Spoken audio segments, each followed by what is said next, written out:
In today's video, I'm going to teach you how to download only one page in Crello, now known as Vista Create. Whether you're a seasoned designer or just getting started, sometimes you might have a project with multiple pages, and you only need one specific page to download. This can be useful if you're making revisions, sharing just a part of your work, or focusing on a single aspect of your design. Let's begin by opening your project in the Vista Create editor. Once you're inside the editor, you'll notice that your project might consist of several pages or slides, especially if you're working on something like a presentation or a multi-page document. Your first task is to navigate to the specific page or scene you want to download.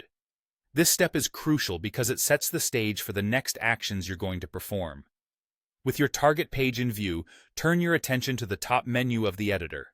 Here, you'll find various options, but the one you're interested in is labeled either Download or Export, depending on the version you are using. Give that button a click, and you'll be presented with the export options.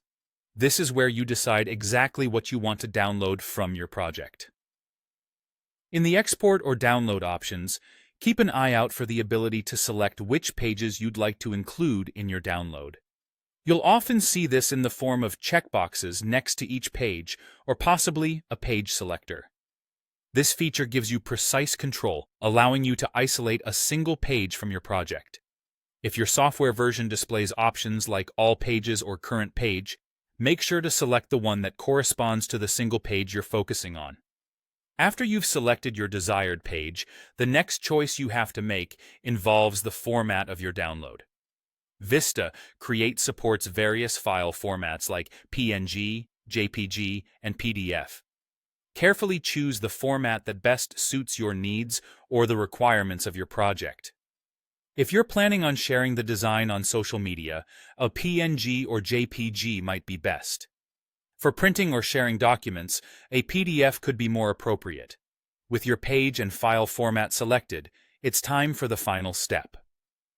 Click the Download button, sometimes labeled as Export in different versions, and start the download process for just that single page. A few moments later, and it will be available on your computer, ready for whatever you have planned next. And that's all there is to it. By following these steps, you can efficiently download only the specific page you need from your Vista Create project, saving you time and ensuring you're only sharing what's necessary. Thanks for watching, and I hope you found this guide helpful.